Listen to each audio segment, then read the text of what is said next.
भाइयों, नमस्कार। भारत के यशस्वी और युगनिष्ठ प्रधानमंत्री श्रीमान नरेंद्र मोदी जी के नेतृत्व में हमारा देश कोरोना के खिलाफ लड़ाई लड़ रहा है। इसकी गहराई को जाना और उससे बचने की रणनीति बनाई है। उनके पीछे सारा देश खड़ा हो गया। आज उन्हीं का नेतृत्व है, सफल हुए हैं।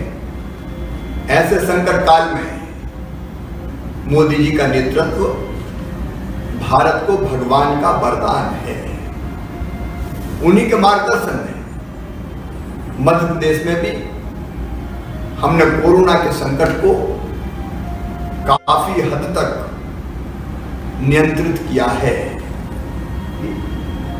जो 1 मई को बढ़कर 14 दिन हो गई, अब यह दर 17.2 दिन है और जल्दी बढ़कर हम इसको 20 दिनों तक ले आएंगे।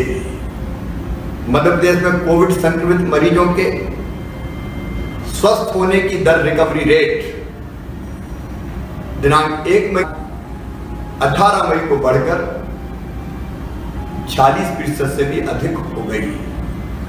लेकिन संकट अभी टला नहीं है, खतरा भी है, सावधान रहने की जरूरत है। पहले आए, लेकिन वहां की जनता की जागरूकता ने, अनुशासन ने, प्रशासन द्वारा बनाई हुई व्यवस्थाओं का पालन किया। और दूसरे उदाहरण भी है। एक केस आया किसी जिले में और असावधान अगर रहे तो 1 से बढ़कर 100 होने में देर नहीं लगी। इसलिए मेरे बहनों और भाइयों, सावधान रहने की आवश्यकता है। आज 35,000 से ज्यादा बेड हमारे पास तैयार है।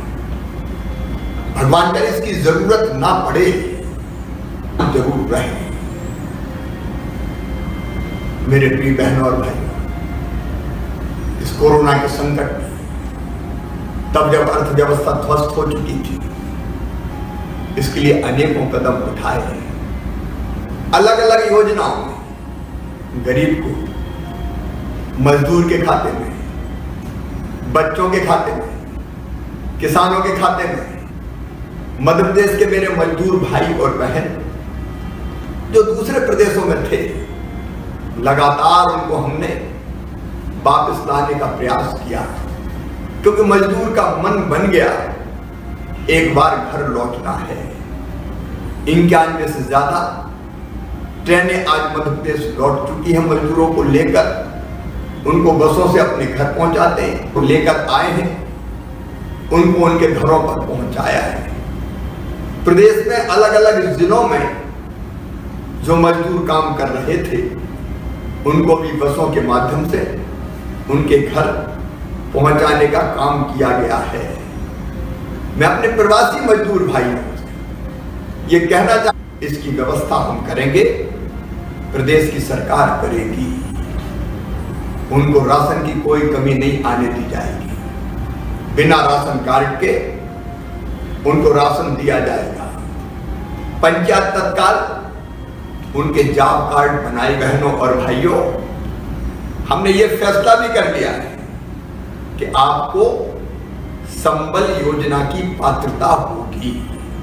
संबल योजना एक ऐसा सुरक्षा कवच है जो जिंदगी की, गरीब की हर आवश्यकताएं पूरी कर। मैं अपने बाकी भाई बहनों से भी कहना चाहता हूं, ये मत समझना कि प्रवासी मजदूर भाइयों बहनों के कारण कोरोना फैलता ही है। ये बात सच है कि कुछ पॉजिटिव केस आए, लेकिन उनको हमने क्वारंटाइन में रखा, वो स्वस्थ। लेकिन केवल अपने प्रदेश के मजदूर नहीं, बाहर के प्रदेशों के मजदूर भाई और बहन बड़ी संख्या में मध्य प्रदेश से होकर गुजर रहे हैं। मध्य प्रदेश देश का दिल है। दक्षिण के राज्यों से पश्चिम के राज्यों से बड़ी संख्या में मजदूर भाई बहन अपने अपने प्रदेशों में जा रहे हैं। अलग अलग साधनों से मिला, एक बार भूल लग गई कि एक बार अपने प्रदेश जाना है। हमने इन दूरियां हैं, हमने तय किया मध्य प्रदेश में अगर कहीं से हमारे प्रवासी मजदूर और भाई और बहन प्रवेश करेंगे तो मध्य प्रदेश में उस प्रदेश की बॉर्डर तक उनको छोड़ने का काम हम करेंगे। 1000 बसें रोज इस काम में लगी है। प्रशासन ने, सरकार ने और मध्य प्रदेश की जनता ने कमाल कर दिया।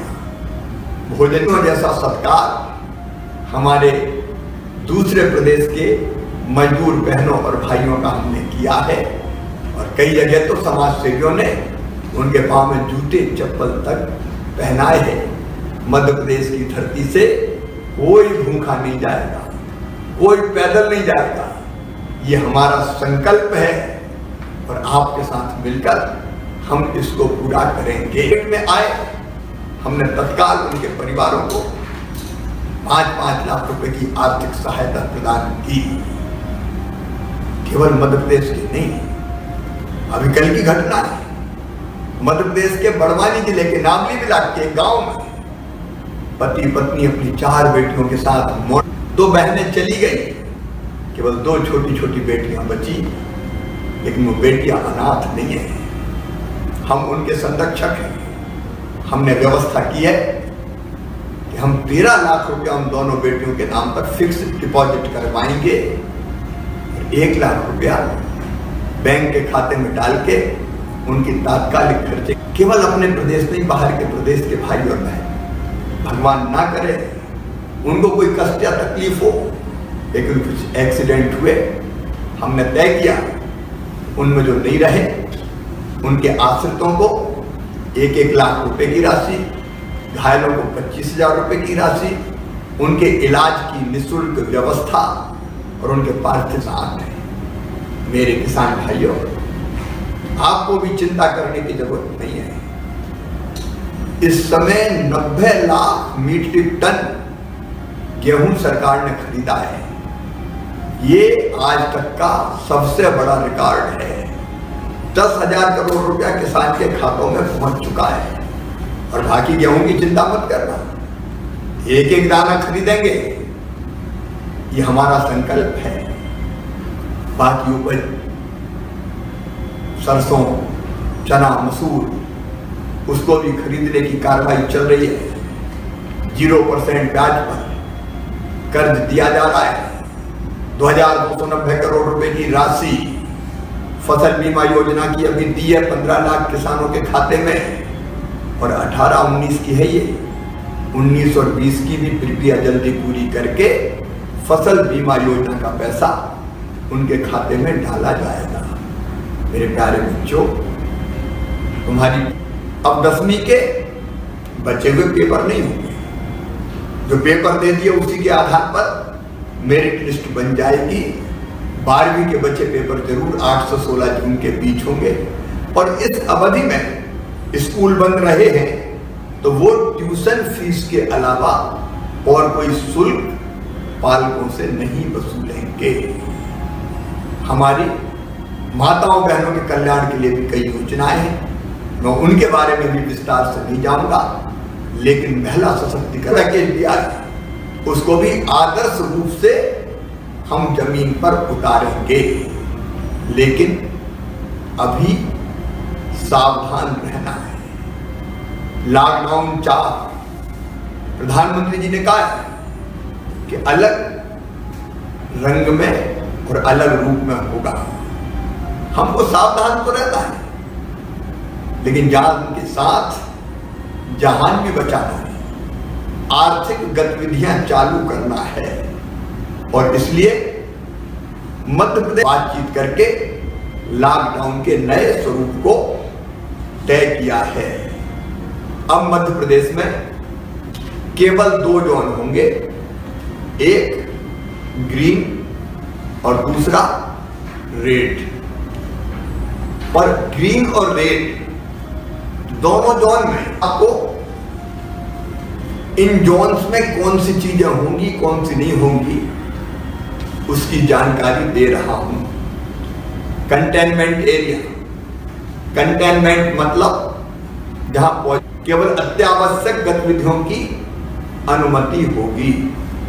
इस जोन के भीतर आना और बाहर जाना पूरी तरह से प्रतिबंधित रहेगा।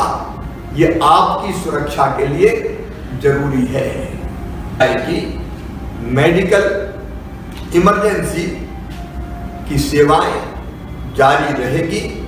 कंटेनमेंट एरिया में कोई उद्योग संचालित नहीं होंगे, परंतु इनके बाहर सभी स्थानों पर उद्योग संचालित किए जा सकेंगे। दोनों जोन्स में मतलब रेड और ग्रीन निम्नलिखित कोचिंग, प्रशिक्षण संस्थान, होटल, रेस्टोरेंट, हॉस्पिटैलिटी सेवाएं, सिनेमा हॉल, थिएटर्स, ऑडिटोरियम, सामुदायिक कार्यक्रम, सभी प्रकार के सामाजिक, राजनीतिक, खेलकूद, धार्मिक आयोजन और बड़ी सभाएं प्रतिबंधित रहेंगी। सभी धार्मिक स्थल, पूजा स्थल और धार्मिक सभाएं नहीं होंगी। सुबह पूरी तरह से प्रतिबंधित रहेगा। ये ग्रीन जोन में भी और रेड जोन में भी इस समय मतलब दी जा सकेगी। सार्वजनिक परिवहन मतलब बस सेवा अभी 1 सप्ताह तक पूरे प्रदेश में प्रतिबंधित रहेंगी। 1 सप्ताह बाद हम फिर रिव्यू करके अगला फैसला करेंगे। अब रेड जोन में जो इलाके सम्मिलित है संपूर्ण जिले, क्योंकि यहाँ शहर के जबलपुर, खंडवा तथा देवास के नगर पालिक निगम क्षेत्र, मंदसौर, नीमच, धार व कुक्षी के नगर पालिका क्षेत्र ये रेड जोन में होंगे। इनके अलावा बाकी जिले ग्रीन जोन में होंगे। आगामी आदेश तक यहां करके फिर आगे निर्णय लिया जाएगा। रेड जोन में मोहल्लों की दुकानें, स्टैंड अलोन दुकानें, रहवासी परिसर की दुकानें तथा बाजार में स्थित आवश्यक वस्तुओं की दुकानें खुली रहेंगी। ऑनलाइन शिक्षा, मेडिकल पुलिस आवास, क्वारंटाइन सेंटर, फंसे हुए लोगों को रोकने में उपयोग किए जा रहे hotel, bus depot, railway station, airport में संचालित कैंटीन्स, ऐसे रेस्टोरेंट के किचन जिनका उपयोग भोजन की होम डिलीवरी में हो रहा है, खुले रहेंगे। स्पोर्ट्स कॉम्प्लेक्स, स्टेडियम यहाँ जारी रहेगा। खाली ट्रक्स भी आवाजाही कर सकेंगे। सभी स्वास्थ्य कर्मियों और सफाई कर्मियों का बसों की अनुमति दी जाएगी। शासकीय व निजी कार्यालय 50% क्षमता से, जो दोनों जोन में प्रतिबंधित गतिविधियां हैं, जिसका मैंने पहले उल्लेख किया, होटल, मॉल्स वगैरह, सिनेमा हॉल वगैरह, उनको छोड़कर सभी प्रकार की गतिविधियां चालू की जाएंगी। मतलब दुकानें, बाजार, सब्जी मंडियां, निजी शासकीय कार्यालय, निजी वाहन से आवागमन, ये पूरी तरह से चालू कर दिया जाएगा। हाँ, इतना मैं जरूर कहता हूं कि यदि कोई ग्रीन जोन है, वहां पॉजिटिव केसेस बढ़ेंगे तो वो रेड जोन में आ जाएगा। और इसलिए ग्रीन जोन में आने वाले सभी बहनों और भाइयों से मेरी प्रार्थना है कि अपना जिला, अपना शहर ग्रीन जोन में बना रहे, इसलिए सावधानियां जरूर बरतें। दोनों जोन में हमारे बुजुर्ग जिनकी उम्र 65 साल से ज्यादा हो, वे भाई बहन जिनको कई तरह की गंभीर बीमारियां हैं, गर्भवती बहनें और 10 साल से कम उम्र के बच्चे, उनको घर में रहना ही उनकी जीवन के लिए आवश्यक है। मैं फिर एक बार निवेदन, सार्वजनिक स्थानों और कार्यस्थल पर फेस कवर, मास्क, चाहे वो रुमाल का हो, चाहे वो आपके अंगोछे का हो, उसको पहनना आवश्यक होगा। सार्वजनिक स्थानों और कार्यस्थल पर अगर किसी ने थूका तो जुर्माना किया जाएगा। सार्वजनिक स्थानों और परिवहन के दौरान फिजिकल डिस्टेंसिंग, मतलब 2 गज की दूरी का पालन करना अनिवार्य होगा। विवाह समारोह नहीं होंगे, लेकिन विवाह में होंगे अधिकतम 50 लोग दोनों पक्ष के शामिल हो सकेंगे। अंतिम संस्कार में अधिकतम 20 लोग शामिल हो सकेंगे। सार्वजनिक स्थानों पर शराब पीना, पान तंबाकू खाना, गुटखा खाना प्रतिबंधित रहेगा। दुकानों पर जहां सारे और एक समय दुकान पर 5 लोग से ज्यादा उपस्थिति नहीं होगी। सभी कार्यस्थलों के प्रवेश आयोजन की व्यवस्था आवश्यक होगी। पूरे कार्यस्थल का नियमित रूप से सैनिटाइजेशन करना होगा। प्रिय बहनों और भाइयों, प्रधानमंत्री जी ने कहा है कि चुनौती तो है, लेकिन इसको अवसर में बदलना है। इसलिए उन्होंने मंत्र दिया है, आत्मनिर्भर भारत। आत्मनिर्भर भारत के लिए हमें आत्मनिर्भर मध्य प्रदेश बनाना है। आत्मनिर्भर मध्य प्रदेश का मैं पूरा खाका तैयार कर रहा हूं और जल्दी हम धन की कमी की बात भी नहीं करेंगे, हम धन की व्यवस्था भी करेंगे।